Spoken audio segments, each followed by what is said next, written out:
100 years ago, Victor Hugo wrote, "Where the telescope ends, the microscope begins. But which of the two has the grander view?" Today, we still seek the answer.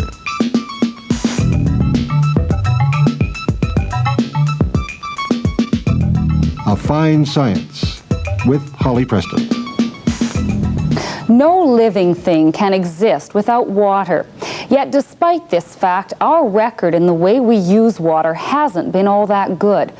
Coming up on A Fine Science, some of the ways we handle domestic and wastewater. Also, a unique engineering course at the University of Regina that prepares students for design and operation of large regional or municipal systems. Later, how wastewater is being used to irrigate farm crops. But first, Diefenbaker Lake.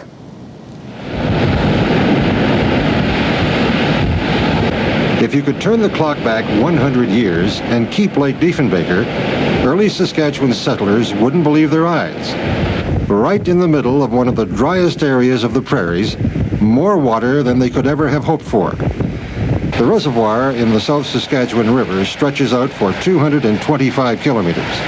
It contains almost 10 billion cubic meters of good quality water, held back by the Gardner Dam. It's one of the world's largest earth-filled structures, 64 meters high and 5,000 meters long. Until it was completed in 1967, only 1% of the water that passed through the valley each year was ever used. Now, things have changed. The distinctive control towers on the Gardner Dam allow water to pass through tunnels to the power station below. The Cotto Creek Hydroelectric Station generates energy that's fed into the Saskatchewan grid system. West of the station is a huge spillway built to release water should the reservoir ever get too high. The power station and spillway guarantee a controlled water flow to Saskatoon and smaller communities along the river. On the east side of the dam, a pump house runs 24 hours a day, delivering water to an extensive canal system. It runs north for over 100 kilometers, delivering life to crops, drinking water to communities, recreational facilities, and fulfilling industrial needs of potash mines. Far to the south, another dam, the Coupelle, holds the reservoir back from spilling into the Coupelle system. At the same time, it regulates the flow of drinking water to Regina and Moose Jaw. Recreational facilities on Lake Diefenbaker are still in developmental stages. A marina for boats of all kinds is growing at the town of Elbow. There's a tourist facility at the main dam and hundreds of miles of unexplored sandy shoreline. In the lake itself are several species of game fish. For the original settlers who tried to scratch a living out of the dry earth, for those blown away in the dust of the dirty 30s, and to people in the area today, Diefenbaker Lake is a dream come true. Like everywhere in the world, water is all things to all people.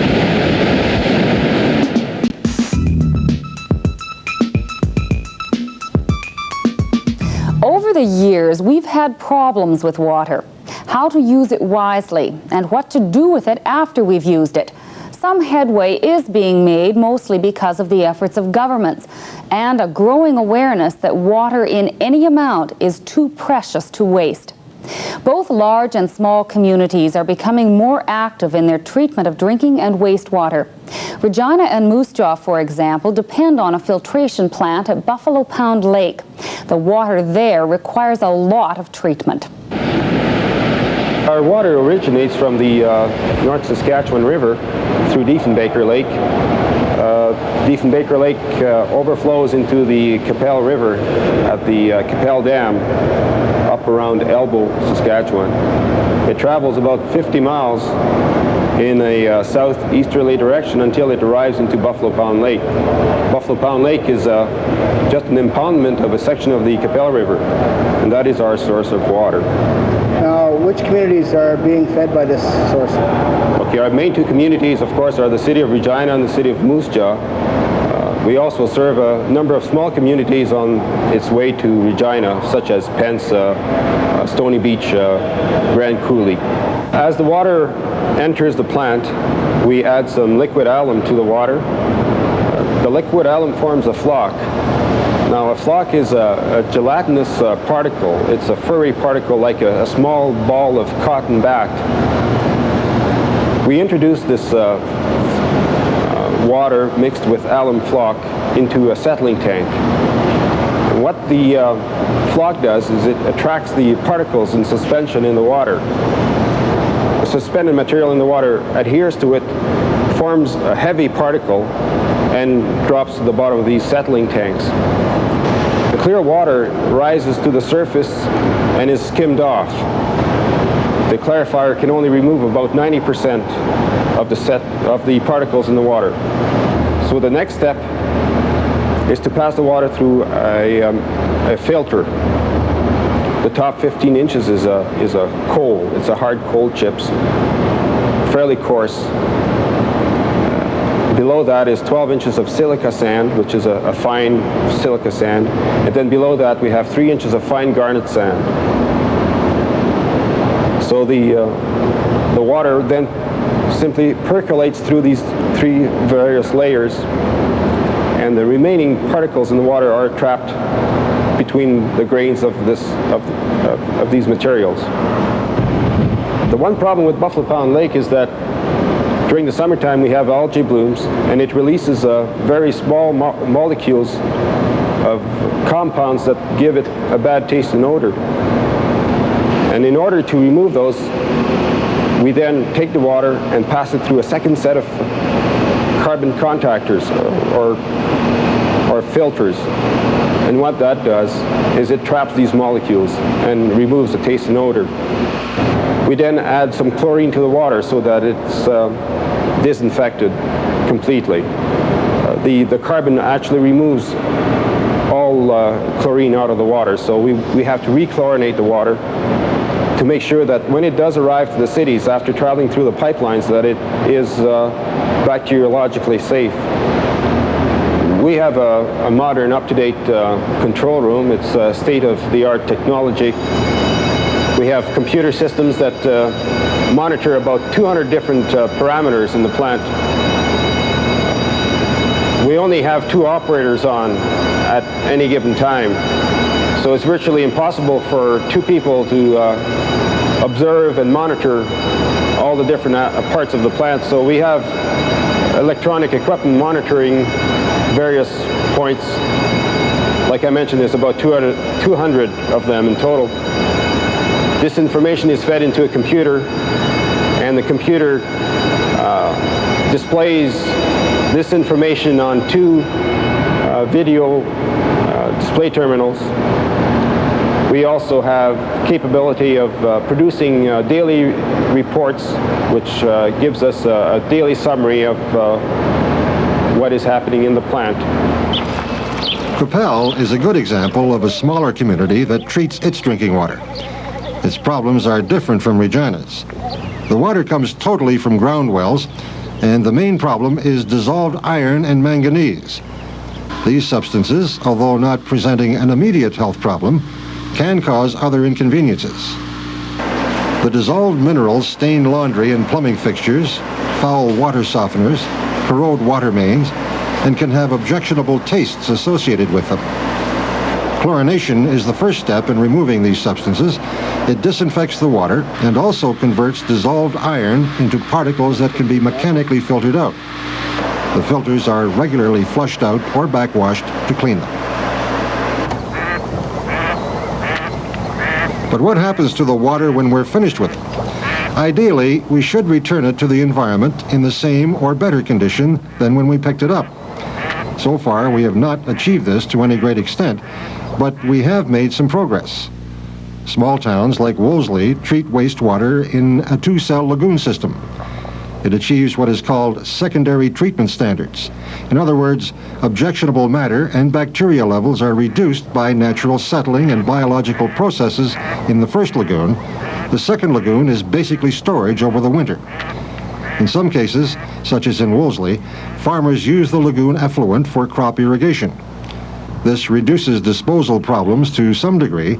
However, most communities must still discharge their wastes. Hopefully, the effluent will be less harmful to the environment because of the treatment, no matter how basic. Regina's disposal system is much more thorough and much more complicated. Here at the City of Regina Sewage Treatment Plant, we treat about 17 million gallons of sewage each and every day. That works out to about 100 gallons for every man, woman, and child. Sewage is 99.9% water, but we then try to remove as much of that 0.1% of the solids as possible. We do that in 3 stages in our system. We have a primary treatment stage in which, first of all, we remove grit, heavy sand and whatnot that enters through the sewer system. Then we have some settling basins in which the lighter material settles out.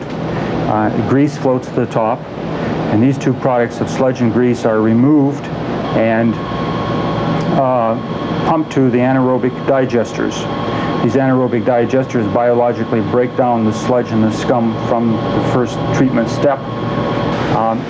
This sludge is then dewatered and hauled to the landfill and buried. How much of that a year? About 150 tons a year. The sewage itself then goes from the primary first stage to the secondary aerated lagoons, which are a biological treatment step. It's about a 30-day process through the lagoons in which further bacteria action takes place to break down the sewage. From the secondary lagoon system, it then flows by gravity into what we call the tertiary treatment plant, or the 3rd stage. At this point, we add alum and polymer to the system, which coagulates and flocculates and settles out phosphorus and algae from the sewage. The relatively clean effluent then is chlorinated and is released to Wascana Creek. The plant is set up to receive sewage 24 hours a day. How does that work for maintenance purposes? We have a staff of total of almost 30 people now, of which 8 are shift operators, and the plant is manned 24 hours a day. Regular maintenance and operation is done during the 8 hours a day, but at nights 2 operators are on all the time. One within the plant who checks that everything is running properly and does some adjustments, and then we have what we call a roving senior operator who checks in at the pumping station in town, the lagoon system, make sure the blowers are working, and checks in at the main complex buildings as well. What happens if a particular piece of equipment goes down? Well, in the sewage treatment business, we always have to be prepared to run. No matter what happens, sewage keeps coming, and so we always have what we call a duty and a standby unit for virtually every process in the complex. What we're ultimately trying to achieve is a wastewater that doesn't have any bad effects on the environment, in other words, on the aquatic life in our rivers and streams and lakes, as well as no harmful effects to the people that actually use the water, the people that live, work, and play near the sewage treatment plant, as well as the water users of the water resources.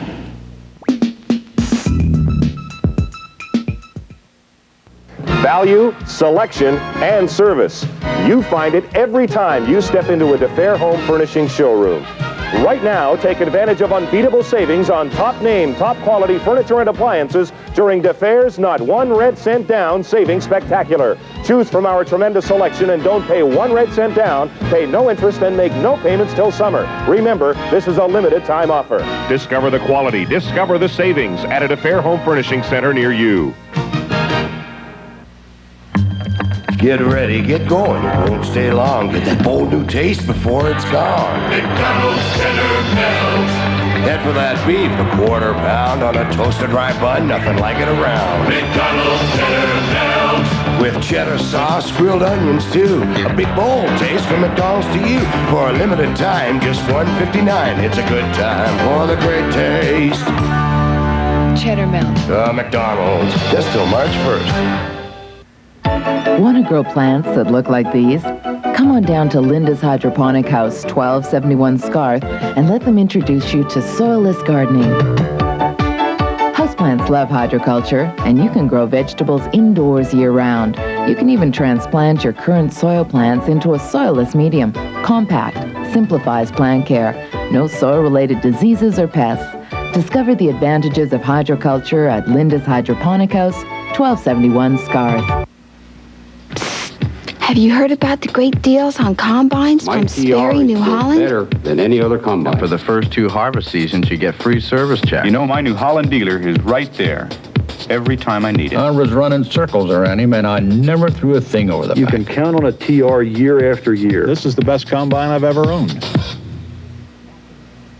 See your dealer at Redline Sales Limited, 1720 Main Street North, Moose Jaw.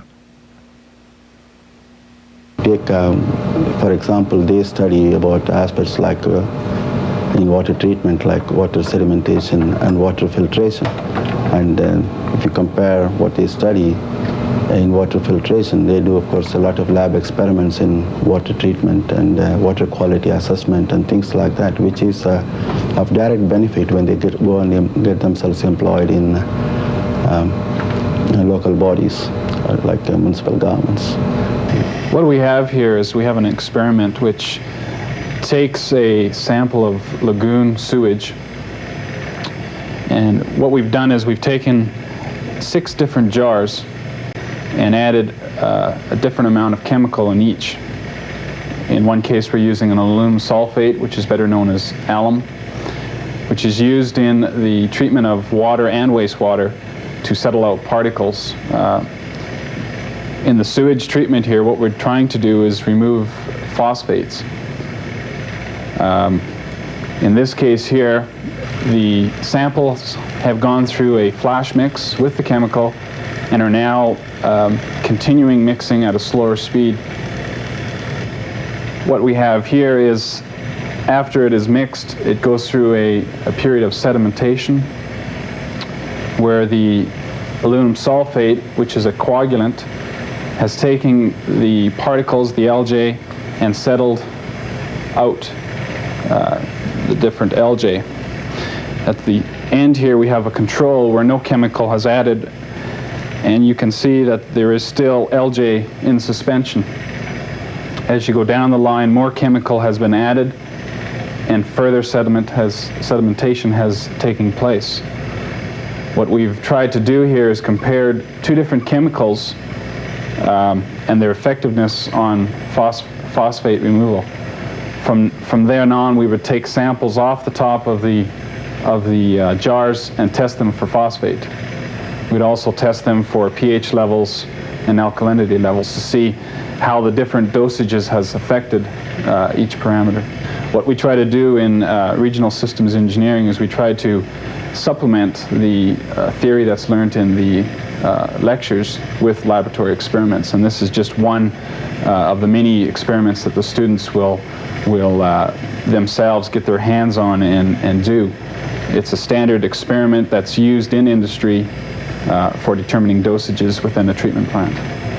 And we do also have a graduate program, which at the present moment we offer a master's degree in civil engineering. Still, our emphasis in the master's program remains in the area of water resources and environmental engineering, as well as in transportation. Because we are trying to, and also we are trying to develop a graduate program really in systems engineering, and ultimately, hopefully in the near future, we might be able to take up students for doctoral work.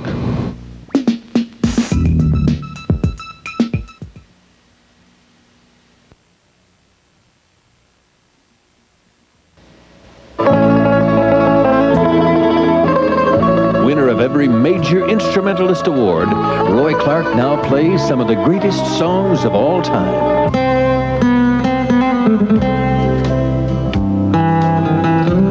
These beautiful recordings are sure to stir beautiful memories.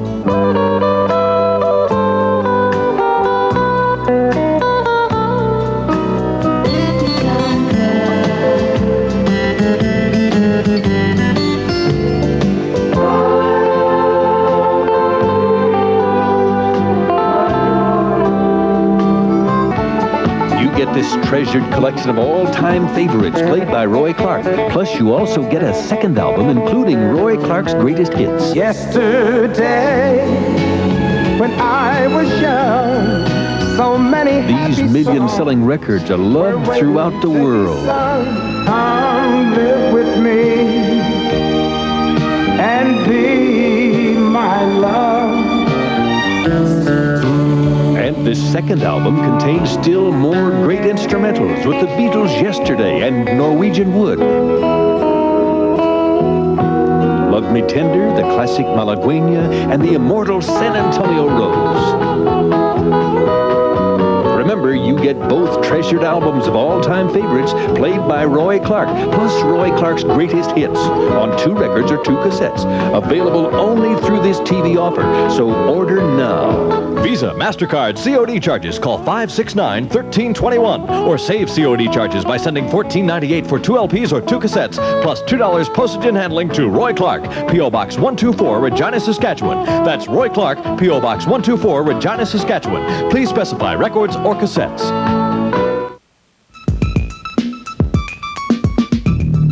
One way of dealing with wastewater is irrigating crops.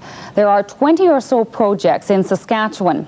Don Svensson farms at Baildon near Moose Jaw. He recently discussed his program with Les Borson, a senior agrologist with Saskatchewan Agriculture. Well, that's way back when the Capel Implementation Board made a study of the Capel system.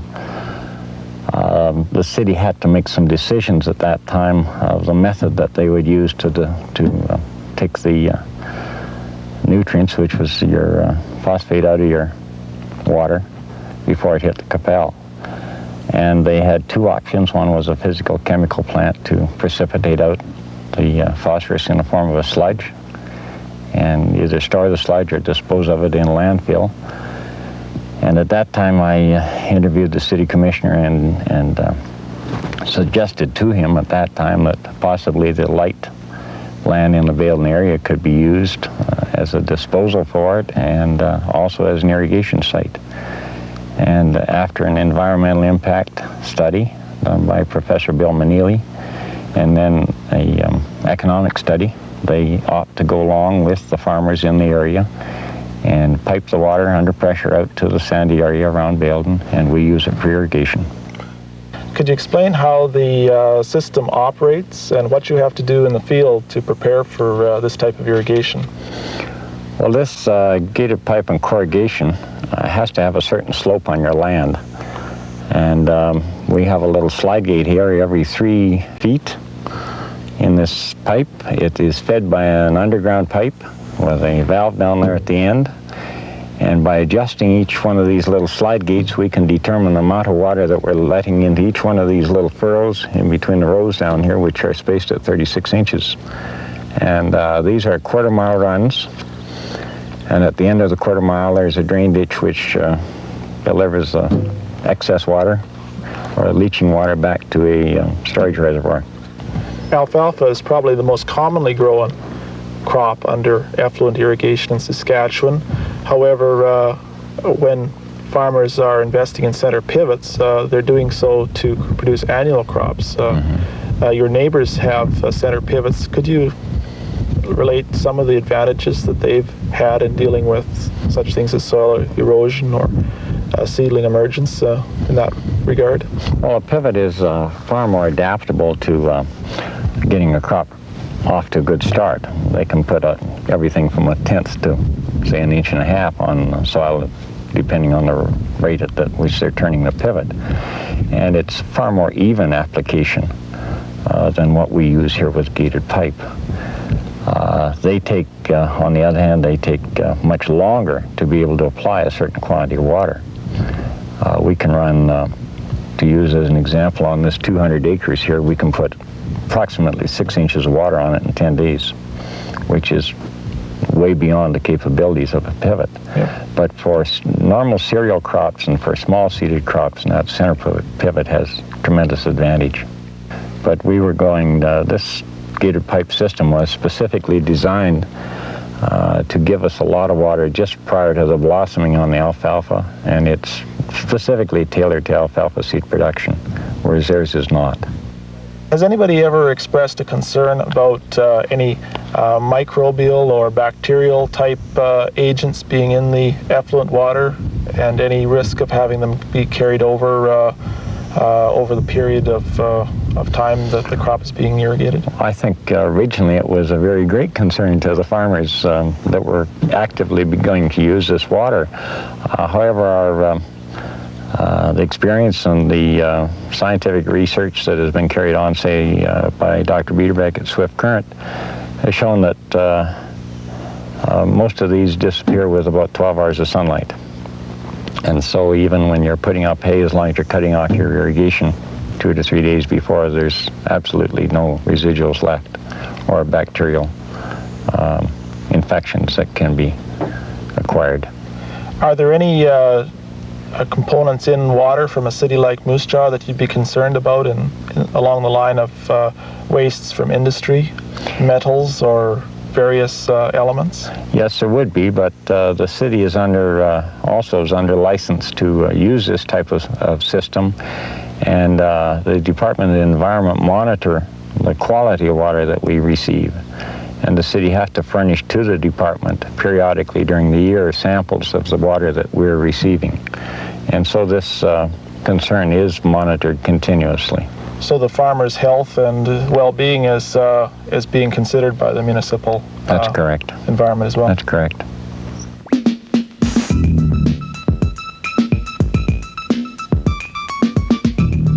With projects such as effluent irrigation, multi-purpose reservoirs, and sewage treatment plants, there seems to be some progress in our attitudes towards water. We have a long way to go, but there really is no choice.